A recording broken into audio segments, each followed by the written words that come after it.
Hello everyone, welcome back to the channel. This is part 2 of our chapter Consumers Equilibrium by Indifference Curve Analysis और आज हम indifference curve की properties करेंगे। Indifference curve क्या होता है? इंडिफरेंस कर्व टू गुड्स के different possible combinations को शो करता है जो कि एक कंज्यूमर को same level of satisfaction provide करते हैं, तो वो है इंडिफरेंस कर्व। और लास्ट वाले पार्ट में हमने इसका जो है इंडिफरेंस कर्व स्केड्यूल भी ड्रॉ किया था और इंडिफरेंस कर्व को भी हमने समझा था, उसे भी हमने बनाया था। अब हम आज करेंगे इंडिफरेंस कर्व की प्रॉपर्टीज। तो देखते हैं क्या प्रॉपर्टीज हो सकती है इंडिफरेंस कर्व की। First property, properties of indifference curves. First property क्या है? Indifference curves always slope downwards from left to right. जो इंडिफरेंस कर्व होते हैं वो हमेशा उनका जो स्लोप है वो डाउनवर्ड स्लोप्ड होते हैं लेफ्ट टू राइट। अब इसका क्या रीजन हो सकता है? इसका रीजन ये है कि क्योंकि कंज्यूमर जब दो गुड्स का कंजप्शन कर रहा है, एक तो गुड एक्स और एक गुड वाई, तो टू गुड्स का जो कंजप्शन है एक साथ इंक्रीज नहीं किया जा सकता। अगर गुड एक्स का कंजप्शन बढ़ाना है तो उसके लिए कंज्यूमर को गुड वाई का कंजप्शन सेक्रीफाइस करना होगा। नेगेटिव रिलेशनशिप हो गया गुड एक्स और गुड वाई में। इसी वजह से जो इंडिफरेंस कर्व है उसका स्लोप कैसा होता है? डाउनवर्ड। जैसे कि अगर हम देखें indifference curve, X axis Y axis, good X show करेंगे एक्स एक्सिस पर, गुड वाई को शो करेंगे वाई एक्सिस पर। अब ये इंडिफरेंस कर्व है, आईसी का इंडिफरेंस कर्व हो गया। अब ये इसका जो स्लोप है left to right downward sloping है, डाउनवर्ड नीचे की तरफ है। रीजन क्या है? अगर ए गुड का कंजप्शन बढ़ाना है, सपोज ये कॉम्बिनेशन ए है और ये हो गया कॉम्बिनेशन बी।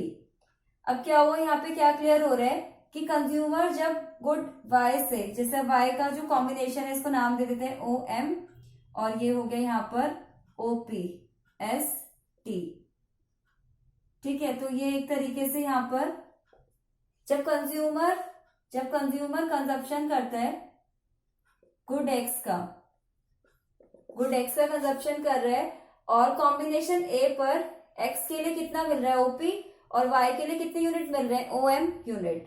फिर वही जब कंज्यूमर कॉम्बिनेशन ए से बी की तरफ आता है तो एक्स का जो है कॉम्बिनेशन वो तो हो गया, एक्स के लिए जो कंजप्शन है वो तो ओटी यूनिट हो गया और वाई के लिए ओएस हो गया। तो इससे क्या क्लियर हो रहा है? गुड वाई का तो सेक्रीफाइस किया और किसका गेन हुआ? एडिशनल किसका कंजप्शन हुआ? एक्स्ट्रा कंजप्शन किसके लिए हो रहा है? गुड एक्स के लिए।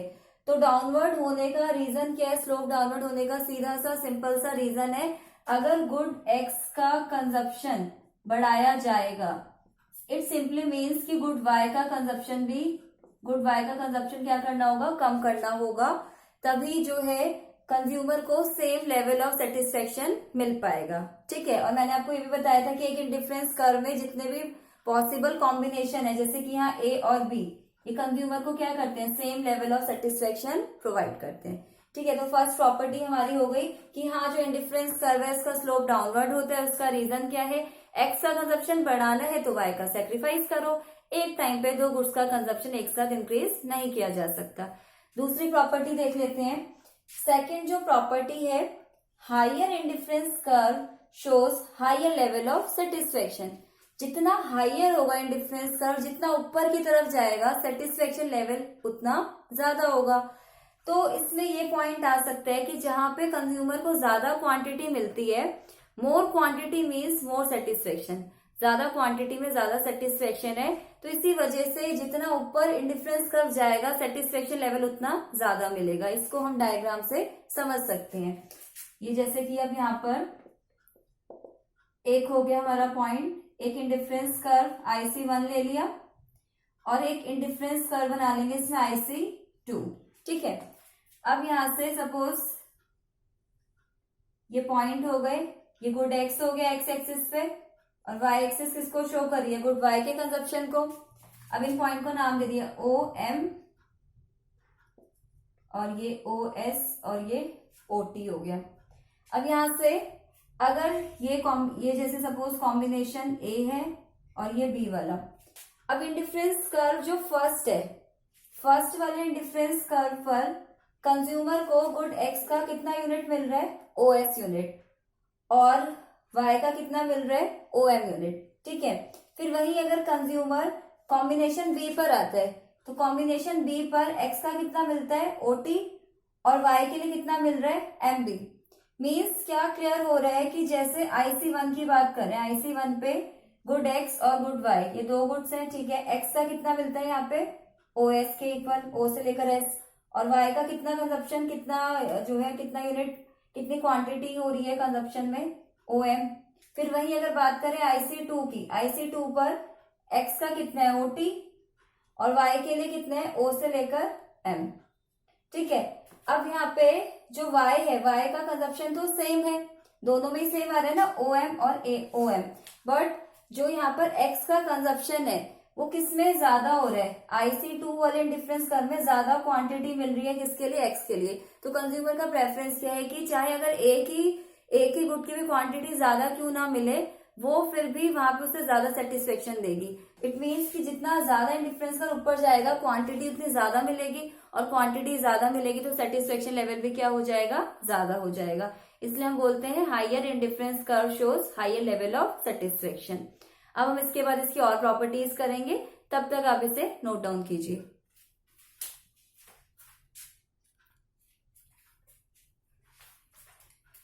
Indifference curves are always convex to point of origin.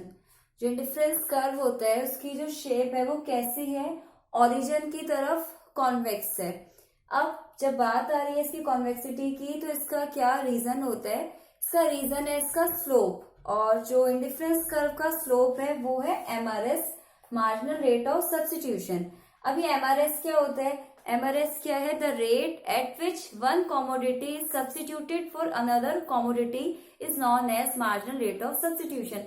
MRS fall करता है, MRS गिरता है, इसी वजह से जो IC कर्व होता है, इंडिफरेंस कर्व होता है, इसकी जो शेप है वो कॉन्वेक्स हो जाती है। जैसे कि मैंने आपको स्केड्यूल बताया था इसका, तो हम उससे भी देख सकते हैं कि MRS जो है वो गिरती है, जैसे एक गुड एक्स और एक गुड वाई, ये इंडिफरेंस जो है कर्व इंडिफरेंस स्केड्यूल है।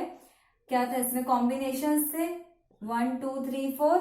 ठीक है, एक्स का कंजप्शन इंक्रीज कर रहे हैं तो वाई का सेक्रीफाइस करते हैं, 10 7 5 4। ठीक है, ये यूनिट्स हो गए, यूनिट्स ऑफ कंजप्शन। अब MRS कैसे निकालेंगे इसमें, delta Y upon delta X. Delta Y क्या, loss of Y, change in X, delta X change in X है, इसका क्या हो रहा है, गेन हो रहा है। MRS कैसे निकाल सकते हैं हम, MRS निकालने के लिए कितना यहाँ से लॉस करा वाई का, 3 यूनिट का, एक्स का कितना गेन हुआ, 1 यूनिट का, 7 से 5 कितना लॉस हुआ, 2 यूनिट का, फिर वाई का लॉस हुआ 1 यूनिट का, और एक्स का गेन चलता जा रहा है 1 1 यूनिट से। तो MRS क्या हो रही है, फॉल हो रही है ना, 3 1 2 1 1 1। अब ये फॉल करती है, MRS गिरती है, क्यों गिरती है उसका अभी हम रीजन देखेंगे। तो बस ये समझना होगा हमें कि MRS जो है वो स्लोप है किसका, इंडिफरेंस कर्व का स्लोप शेप को बताते हैं। तो इंडिफरेंस कर्व जैसे जैसे हम डाउनवर्ड मूव करते हैं, जैसे हम जो है नीचे की तरफ आएंगे इंडिफरेंस कर्व में, तो MRS क्या करेगी, फॉल करेगी, मार्जिनल रेट ऑफ सब्स्टिट्यूशन गिरता है। अब इसी को या तो हमने जैसे अभी ये स्केड्यूल बनाया, इसमें डायग्राम से भी बता सकते हैं। अगर इसका डायग्राम की बात करें तो अब यहाँ से इंडिफरेंस कर्व ड्रॉ करा, 2 कॉम्बिनेशन ले लेंगे, एक तो A कॉम्बिनेशन और एक B कॉम्बिनेशन। ठीक है, अब यहाँ से इसको नाम दे दिया पॉइंट को MT और ये SL। अब क्या होगा, कंज्यूमर जब A से B पर आएगा, कंज्यूमर जब A से B पर आएगा तो A से जब B पर आ रहा है, A कॉम्बिनेशन पर X का कितना है, OS यूनिट है, Y के लिए कितना है, OM यूनिट है। ठीक है, फिर जब A से B पर आता है तो Y का कितना हो गया, OT, और X का कितना हो गया, OL। तो एक तरीके से डायग्राम से भी चीजें क्लियर हो रही हैं कि जब कंज्यूमर A से B पर आ रहा है तो Y का तो सेक्रीफाइस करा, कितने के इक्वल सेक्रीफाइस करा, MT के इक्वल, और X का क्या करा, X का करा गेन, कितने के इक्वल गेन करा, SL। तो इससे भी हम बता सकते हैं, MRS कैलकुलेट करके दिखा सकते हैं, डिफरेंस कर्व से भी फ्री हैंड बनाएंगे। अब ये तो क्लियर हो गया कि हाँ MRS फॉल करती है, क्यों गिरती है इसका रीजन देख लेते हैं। मार्जिनल रेट ऑफ सब्स्टिट्यूशन गिरने का क्या रीजन हो सकता है, why MRS falls. First reason है decrease in intensity of bond. क्या होगा ना, कंज्यूमर क्या कर रहे हैं यहाँ पर, गुड एक्स का कॉन्टिन्यूस कंजप्शन कर रहे हैं, एक्स के कंजप्शन को बढ़ा रहा है 1 2 3 4, तो एक्स से मिलने वाली जो एडिशनल सेटिस्फेक्शन होता है, जो मार्जिनल यूटिलिटी है, फॉल करेगी, एक्स के लिए फॉल करेगी। इसलिए कंज्यूमर क्या सोच रहे हैं कि वाई को सेक्रीफाइस तो मैं करूंगा लेकिन कम अमाउंट से, कम रेट से। पहले 3 से सेक्रीफाइस करा, फिर 2 से, फिर 1 से, क्योंकि अब एक्स इतना ज्यादा इंपॉर्टेंट नहीं रहा, इसकी जो इंटेंसिटी ऑफ वांट है वो फॉल कर रही है, एक्स से मिलने वाला जो मार्जिनल यूटिलिटी है फॉल करेगा और वाई के लिए बढ़ेगा। इसी वजह से कंज्यूमर वाई को सेक्रीफाइस तो कर रहे हैं लेकिन कम रेट से। Next, goods are imperfect substitute. Substitute goods कौन से होते हैं? Which can be use in each others place, जो एक दूसरे के प्लेस पे यूज में लाए जा सकते हैं, वो सब्स्टिट्यूट होते हैं। लाइक टी एंड कॉफी हो गया, ठीक है। तो अब जो सब्स्टिट्यूट गुड्स हैं, तो ये गुड्स है एक्स और वाई, ये परफेक्ट सब्स्टिट्यूट नहीं है। परफेक्ट मीन्स कि हाँ बिल्कुल वाई के प्लेस पे एक्स का यूज करेंगे तो सेटिस्फेक्शन मिलेगा, ऐसा नहीं है। ये इम्परफेक्ट सब्स्टिट्यूट है। अगर कंज्यूमर एक्स का कंजप्शन बढ़ा रहे हैं तो एक्स के लिए तो इंटेंसिटी ऑफ वांट फॉल कर रही है, लेकिन वाई के लिए तो वैल्यू बढ़ेगी ना। वाई के लिए जो इंटेंसिटी ऑफ वांट है वो बढ़ेगी। कंज्यूमर को अब ज्यादा किसमें सेटिस्फेक्शन मिलने वाला है? वाई में, क्योंकि जहां वाई का सेक्रीफाइस वो कर रहे हैं तो वाई से ज्यादा उसे बेनिफिट मिलेगा। तो ये रीजन हो जाते हैं एमआरएस फॉल करने के, ठीक है। बहुत इंपॉर्टेंट टॉपिक है। इंडिफरेंस कर्व का स्लोप है एमआरएस, और इंडिफरेंस कर्व क्यों हमारा कॉन्वेक्स होता है। जब इसी कॉन्वेक्सिटी की बात पूछेंगे तो उसमें हमें क्या बताना होगा कि जो एमआरएस है, जो मार्जिनल रेट ऑफ सब्स्टिट्यूशन है, वो गिरता है, इसी वजह से ये कैसा होगा, ये कॉन्वेक्स रहेगा, ठीक है।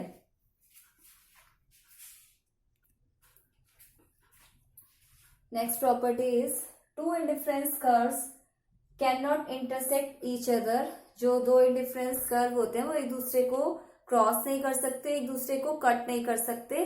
तो इसको कैसे हम प्रूव कर सकते हैं? With the help of diagram. Assume कर लेते हैं, एक डायग्राम ड्रॉ कर लेते हैं जिसमें हम दिखाएंगे कि जो दो इंडिफरेंस कर्व है एक दूसरे को इंटरसेक्ट कर रहे हैं, लेकिन ऐसा पॉसिबल नहीं है। वही हमें शो करना है कि क्यों ऐसा नहीं हो पाता। तो जैसे कि एक इंडिफरेंस कर्व ले लिया, IC1 ले लिया, और एक ले लिया IC2। दो इंडिफरेंस कर्व हो गए, इंटरसेक्ट कर रहे हैं। एक्स एक्सिस पे गुड एक्स आ गया, वाई पर गुड वाई आ जाएगा, वाई एक्सिस पर। नेक्स्ट, अब ये कॉम्बिनेशन नाम दे दिया A, और ये हो गया B, ये हो गया C। अब हमें इसमें क्या देखना होगा? एट IC1 जो इंडिफरेंस कर्व फर्स्ट है, फर्स्ट वाले पे, ये है ना फर्स्ट वाला, जो फर्स्ट वाला इंडिफरेंस कर्व है IC1, इस पे कौन कौन से कॉम्बिनेशन है? A और B। और एक इंडिफरेंस कर्व पे जितने भी कॉम्बिनेशंस होते हैं, जितने भी बंडल होते हैं, कंज्यूमर को क्या करते हैं? सेम लेवल ऑफ सेटिस्फेक्शन देते हैं। तो IC1 पे एक तो ये A तो दोनों में कॉमन है, तो A और C, A equal to C हो गया IC1 पे, ठीक है। और IC2 पर देखते हैं, इंडिफरेंस कर्व जो 2 है, इस पे कौन कौन से कॉम्बिनेशन है? एक तो A और एक B। तो इसपे A किसके इक्वल होगा? B के, क्योंकि सेम इंडिफरेंस कर्व पे जितने भी कॉम्बिनेशन है कंज्यूमर को same level of satisfaction provide करते हैं, ये हमें पहले से ही क्लियर है।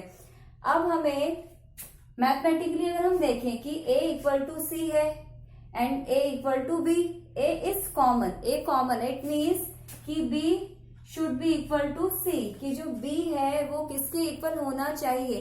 Combination B should be equal to combination C। ये प्रूव हो रहा है इसको देखकर, इसको समझकर कि हाँ A equal to C, A equal to B, A is common, it means B equal to C।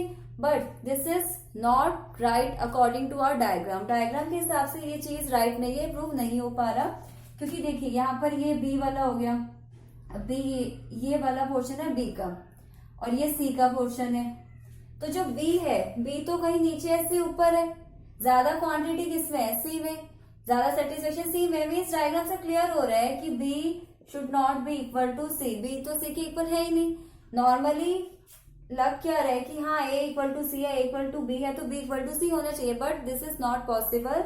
हम बोल सकते हैं, we can say that two indifference curve can not intersect each other, can not cross each other. ये हमें diagram इसमें बना के दिखाना होगा, हमें प्रूव करके दिखाना है कि ऐसा नहीं हो सकता, ठीक है, ये पॉसिबल नहीं होता। Next, indifference curves never touch to X axis. Indifference curve ना तो एक्स एक्सिस को छूता है ना वाई एक्सिस को ये टच करेगा। अब उसका रीजन क्या हो सकता है, तो हम पहले डायग्राम बना लेते हैं। जैसे कि अभी सपोज ये y एक्सिस, ये इंडिफरेंस कर्व हो गया, इसको y एक्सिस से टच करवा दिया। y एक्सिस से टच करवाने का क्या मतलब है कि consumption of x is 0, x का तो कंजप्शन ही नहीं हो रहा, सारा का सारा कंजप्शन किसका हो रहा है, y का। और जबकि इंडिफरेंस कर्व एनालिसिस की एक एजम्पशन है, एक चीज हम मान के चल रहे हैं कि कंज्यूमर हमेशा 2 गुड्स का कंजप्शन करेगा, x का कंजप्शन 0 हो ही नहीं सकता। अगर x का कंजप्शन हो रहा है तो y का भी होगा, y का कंजप्शन हो रहा है तो x का भी होगा। तो अगर ये डायग्राम देखिए, ये नहीं बन सकता, ये चीज पॉसिबल नहीं है, ठीक है। ऐसे ही इंडिफरेंस कर्व एक्स एक्सिस को भी टच नहीं कर सकता। एक्स एक्सिस को टच करने का मतलब क्या है, consumption of y is 0 and this is not possible, ये पॉसिबल नहीं है। हमें क्या बताया गया, हमें क्या बताया पहले से ही कि जो कंज्यूमर है हमेशा वो 2 गुड्स का कंजप्शन तो करेगा ही करेगा। इसलिए बोला जाता है कि indifference curves never touch to, ना ही एक्स एक्सिस को टच करने वाला है और ना ही वाई एक्सिस को। अब जो इंडिफरेंस कर्व की प्रॉपर्टीज हैं वो कंप्लीट हो गई। क्या क्या प्रॉपर्टीज हमने करी कि जो इंडिफरेंस कर्व है स्लोप डाउनवर्ड्स होता है, और दूसरी प्रॉपर्टी क्या है, कॉन्वेक्स टूवर्ड्स ओरिजिन होता है। उसका रीजन क्या था, इंडिफरेंस कर्व का स्लोप एमआरएस जो कि फॉल करता है, और इंडिफरेंस कर्व ये जो शेप है ना, ये किस टाइप की शेप है, जो आईसी कर्व हम बनाते हैं यही कॉन्वेक्स शेप है, कॉन्वेक्स, ठीक है। तो ये ध्यान रखना होगा। और क्या था, इंडिफरेंस कर्व जो है वो कभी इंटरसेक्ट नहीं करते, दो इंडिफरेंस कर्व। और जो इंडिफरेंस कर्व है कभी वो एक्स एक्सिस वाई एक्सिस को टच नहीं करते। एक और रह गई प्रॉपर्टी, क्या था, हायर इंडिफरेंस कर्व शो करेगा हायर लेवल ऑफ सेटिस्फेक्शन को। तो properties of indifference curve complete हो गई। काफी इंपॉर्टेंट टॉपिक है, आप इसको अच्छे से कीजिए। अगर आपको इसमें कोई भी डाउट आए तो आप मुझसे कमेंट सेक्शन में पूछ सकते हैं। आज के लिए बस इतना ही, और प्लीज आप मेरे चैनल को सब्सक्राइब कीजिए, वीडियोस को शेयर और लाइक भी आप कर सकते हैं। आज के लिए बस इतना ही।